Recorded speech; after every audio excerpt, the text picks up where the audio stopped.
তেল সমৃদ্ধ মধ্যপ্রাচ্যে যুদ্ধের কারণে জ্বালানির সংকট দেখা দেয়ায় বিকল্প উৎস খুঁজছে বাংলাদেশ। চীন, ভারত সহ কয়েকটি দেশের সাথে সহায়তা চেয়ে আলোচনা চলছে বলে জানিয়েছেন অর্থমন্ত্রী। বলেন, জ্বালানি সংকট বিবেচনা করে সরকার অর্থনৈতিক কর্মসূচি সাজাচ্ছে। এর আগে চীনা রাষ্ট্রদূত বলেন, জ্বালানির ক্ষেত্রে সহযোগিতা চাইলে আলোচনা হতে পারে বাংলাদেশের সাথে।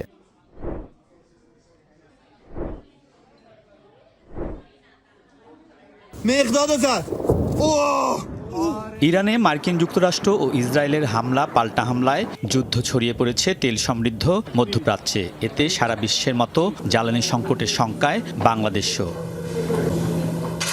সচিবালয়ে অর্থমন্ত্রীর সাথে চীনা রাষ্ট্রদূতের বৈঠকেও উঠে আসে মধ্যপ্রাচ্যে যুদ্ধের প্রসঙ্গ। আলোচনা হয় 4 চীনা কোম্পানির বাংলাদেশে $100 মিলিয়ন বিনিয়োগ প্রতিশ্রুতি নিয়েও। এতে 10,000 মানুষের কর্মসংস্থান হবে বলে জানান রাষ্ট্রদূত। বলেন, তিস্তা প্রকল্পে চীনের আগ্রহের বিষয়টিও তুলে ধরা হয়েছে অর্থমন্ত্রীর কাছে। মধ্যপ্রাচ্যের সংকটের প্রভাব পৃথিবীর সব দেশের উপর পড়েছে।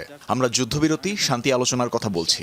এই পরিস্থিতিতে বাংলাদেশ চীনের কাছে কী ধরনের সহযোগিতা প্রত্যাশা করে সেটি নিয়ে আলোচনা হতে পারে।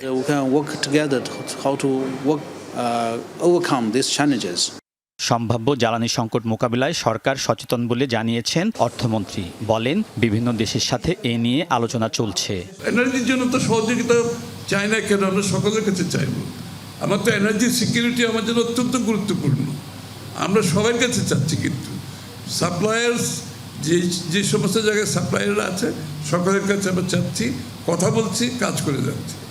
অর্থমন্ত্রী জানান, মধ্যপ্রাচ্যের যুদ্ধ পরিস্থিতি ও জ্বালানি চ্যালেঞ্জ বিবেচনা করে সরকার অর্থনৈতিক কর্মসূচি নির্ধারণ করছে। অ্যান্টিসিপেট করছি যে সমস্যাগুলো, এগুলোকে মাথায় রেখেই আমরা কিন্তু আমাদের সার্বিক অর্থনৈতিক কর্মকাণ্ড চালিয়ে যাচ্ছি। আলমগীর স্বপন, যমুনা নিউজ, ঢাকা।